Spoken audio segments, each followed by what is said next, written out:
Bismillahirrahmanirrahim. Assalamualaikum warahmatullahi wabarakatuh. Alhamdulillahirrabbilalamin. Hari ini kita dipertemukan kembali dalam pembelajaran jarak jauh muatan bahasa Sunda pekan ke-13 bersama saya Ibu Yanti Frida pada materi ragam basa hormat. Dina bahasa Sunda aya istilah undak usuk basa. Naon ari undak usuk basa teh? Undak usuk basa nyaeta tata krama basa. Undak usuk basa dipake ku diri sorangan jeung batur boh sapantar boh saluhureun. Jadi undak usuk basa ini digunakan oleh diri sendiri atau orang lain. Untuk orang lainnya bisa ke yang seumuran atau ke yang lebih tua. Undak usuk basa gunana pikeun silih hormat. Artinya kita harus pandai menentukan bahasa mana yang cocok untuk orang lain, untuk teman, dan untuk orang yang lebih tua. Dalam undak usuk basa dikenal ada dua, yaitu bahasa kasar atau bahasa akrab dan bahasa hormat atau bahasa lemes. Bahasa hormat ada dua juga, nyaeta buat diri sendiri atau diri sorangan dan untuk orang lain ya. Kita akan amati kenapa kita harus menggunakan bahasa hormat, karena hamba-hamba Allah penghuni surgawi harus menggunakan bahasa yang halus dan sopan. Ini kutipan Ibu ambil dari Bapak Muhammad Hatta, wakil presiden kita yang pertama ya. Oke, pada pertemuan kita kali ini ada 4 yang akan kita bicarakan. Yang pertama kita akan mengenal bahasa kasar atau bahasa akrab. Yang kedua kita akan mengenal bahasa hormat ke diri sorangan. Yang ketiga ragam bahasa hormat ke saluhureun atau untuk orang yang lebih tua. Dan yang keempat kita akan mengaplikasikannya dalam kalimat.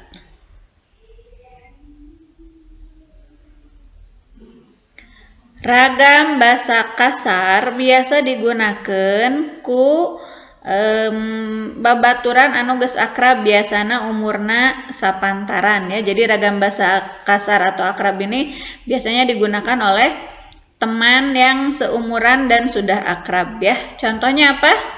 Ini, dang, urang balik yuk. Nah, ada kata yang Ibu tebalkan yaitu kata balik. Nanti kita akan di slide berikutnya akan membandingkan kata balik dengan kata yang lain. Perhatikan. Ada ragam bahasa hormat ke sorangan untuk diri sendiri. Iya. Abdi bade wangsul. Apa yang ditebalkan? Iya, yang ditebalkan adalah kata wangsul. Tadi yang ditebalkan balik, yang sekarang wangsul. Kemudian yang ketiga, ada hormat ke saluhureun. Jadi bahasa hormat untuk orang yang usianya di atas kita, yang lebih tua. Bapak bade mulih. Nah, tadi ada balik, ada wangsul, ada mulih. Itu menandakan kalau dalam bahasa Indonesia artinya sama, yaitu pulang ya. Nah, kalau dalam bahasa Indonesia kan mau untuk orang lain, mau untuk diri sendiri, mau untuk teman yang lebih tua itu tetap pulang. Bapak mau pulang, saya pulang dulu. Kita pulang yuk gitu ya. Tapi kalau dalam bahasa Sunda ternyata ada perbedaannya. Nah, perhatikan yang tadi kita akan membandingkan bahwa bahasa kasarnya tadi balik, hormat ke soranganna wangsul hormat keur saluhureuna mulih. Padahal ini katanya sama saja, cuma penerapannya yang berbeda ya. Apa contoh kata lainnya? Nah, kita akan membandingkan 3 kata, yaitu basa kasar, basa hormat keur sorangan, jeung basa hormat keur saluhureun. Contoh, dahar, ujang keur dahar, abdi nuju neda, pun bapa nuju tuang. Dahar, neda, dan tuang itu memiliki makna yang sama, yaitu makan. Tapi dahar diaplikasikan untuk teman sebaya. Kalau neda untuk diri sendiri tapi lemes. Kemudian kalau hormat untuk saluhureun itu tuang. Padahal maknanya sama, makan ya. Berikutnya kita akan mempelajari, silakan kalian buka bukunya. Ada di halaman 39, jangan lupa siapkan pula alat tulisnya. Sudah siap? Iya. Halaman 39 itu ada tabel yang berisi tentang macam-macam bahasa, yaitu tabel pertama berisi bahasa kasar atau akrab, yang kedua hormat keur sorangan, dan yang ketiga hormat untuk saluhureun. Contoh, indit. Nah, untuk diri sendiri mios, dan untuk orang lain angkat.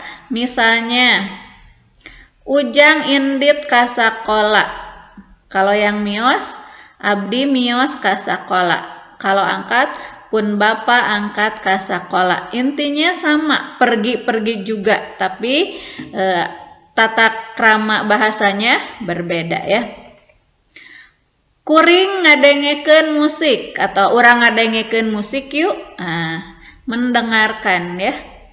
Abdi ngupingkeun murotal. Bapak ngadangukeun murotal. Ketiga-tiganya memiliki makna yang sama, mendengarkan, tetapi dalam tata krama yang berbeda. Contoh lain, balik tadi udah ya. Balik wangsul mulih. Mawa, ujang mawa buku. Abdi ngabantun buku. Bapak nyandak buku. Padahal maknanya sama, membawa juga ya, tapi berbeda cara aplikasinya atau menerapkannya pada siapa ya. Ujang sare, abdi mondok, bapak kulem. Tiga-tiganya maknanya sama, tidur ya. Kemudian di yang tabel berikutnya juga sama, ada bahasa kasar, bahasa hormat keur sorangan, jeung hormat keur saluhureun. Baju, ujang meuli baju, abdi nganggo baju, sama ya. Jadi untuk bahasa kasar dan bahasa untuk diri sendiri sama, baju. Pun bapak nganggo raksukan atau anggoan, ini untuk orang lain. Berikutnya imah, ujang cicing di imah, abdi calik di rorompok, pun bapa calik di bumi. Imah, rorompok, dan bumi maknanya sama, rumah ya. Ujang boga kuda, abdi gaduh kuda, pun bapa kagungan kuda. Nah, ujang dititah ku bapa, abdi dijurungan ku bapa, bapa miwarangan abdi. Ketiga-tiganya sama, nitah ya. Nah, ini bisa kalian tuliskan di tadi ya yang halaman 39. Nah, setelah kita mengenal kata-kata atau kecap-kecap ragam bahasa hormat, kita akan mengaplikasikannya dalam bentuk kalimat. Aya kalimat akrab atau kalimat kasar, kemudian akan kita ubah menjadi kalimah anu lemes. Kalimah nu kahiji, kuring indit ka sakola. Kuring itu abdi, indit untuk diri sendiri, mios, ka sakolanya tetap. Jadi abdi mios ka sakola. Kalimat kedua, weni kakara balik di sakola. Karena weni nama orang berarti tidak kita ubah. Kakara kita ubah menjadi nembe. Balik untuk orang lain mulih. Ti sakolanya tetap. Jadi weni nembe mulih ti sakola.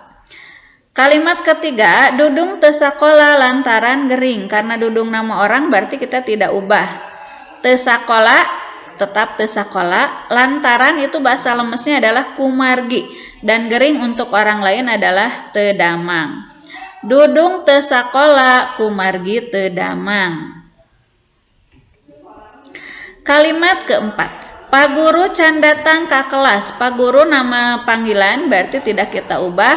Can jadi teu acan, datang jadi sumping. Makanya kalau di restoran Sunda ada tulisan wilujeng sumping, artinya selamat datang dalam bahasa lemes ya. Pak Guru teu acan sumping ka kelas. Sip. Berikutnya yang kelima, peuting tadi kuring teu bisa sare. Peuting bahasa lemesnya adalah wengi. Tadi tetap tadi, kuring abdi betul. Teu bisa, teu tiasa, sare untuk diri sendiri adalah mondok. Jadi kalimatnya wengi tadi abdi teu tiasa mondok. Sip. Kita lanjutkan dengan kalimat keenam. Yadi ayeuna geus bisa nulis karangan. Yadinya tetap karena nama orang. Ayeuna juga tetap ayeuna, tidak ada lemesnya. Geus bisa, geus itu tos, atos atau boleh tos, boleh atos. Bisa itu tiasa, nulis itu nyerat, kalau karangan tetap. Jadi bahasanya yadi ayeuna tos tiasa nyerat karangan.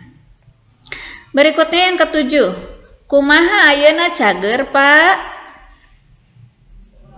Ya, kumaha ayeuna dan Pak.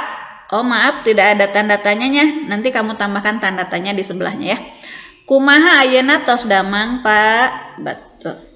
Bulusi geus 3 poe indit ka Jakarta. Bulusi nama orang, geus atos, 3 tetap 3, poe dinten, indit untuk orang lain. Aya payo tadi. Angkat ka Jakarta karena nama tempat tidak kita ubah. Jadi bulusi tos 3 dinten angkat ka Jakarta. Kalimat ke-9. Imah kuring mah catna bulao. Rumah saya catnya bulao langit. Bulao langit itu biru langit ya. Imah untuk diri sendiri adalah rorompok. Kuring abdi, kesananya karena kata sifat jadi tidak kita ubah ya. Rorompok abdi mah catna bulao langit. Betul. Terakhir, kumaha jadi moal rek milu ka Bandung teh. Gimana jadi ikut nggak ke Bandung? Bahasa lemesnya kumaha, tetap kumaha karena itu kata tanya. Jadi cios, moal, moal, rek milu bade ngiring ka Bandung teh, tetap ka Bandung teh. Jadi kalimatnya kumaha cios moal bade ngiring ka Bandung teh. Nah, dari ke-10 kalimat ini kita sudah mengubahnya dari kalimat akrab menjadi kalimat lemes. Baik itu lemes untuk diri sendiri atau kersorangan maupun lemes untuk orang lain yang saluhureun ya. Oke, saluhureun itu lebih tua maksudnya. Nah, berarti pengajaran 3 bahasa Sunda parantos beres. Kita lanjutkan dengan tugas. Tugas kalian adalah dibuka buku tulisnya, dipersiapkan alat tulisnya. Kemudian buka halaman 41 dan 42, kerjakan latihan ulangan bagian A sareng B unggul ya. Kalian kerjakan yang teliti, pikirkan jawabannya sampai dapat ide cemerlang dan jawabannya benar. Jawabannya Ibu tunggu pada Senin yang akan datang. Apabila ada pertanyaan, kalian boleh berkonsultasi ke Ibu atau ke wali kelas kalian masing-masing. Demikian yang bisa Ibu sampaikan pada pertemuan kali ini. Mohon maaf atas segala kekurangannya. Tetap sehat, tetap semangat. Tetap berharap bahwa kita akan segera dipertemukan dalam tatap muka yang sebenarnya di kelas masing-masing. Billahi taufiq wal hidayah. Wassalamualaikum warahmatullahi wabarakatuh. Hatur nuhun.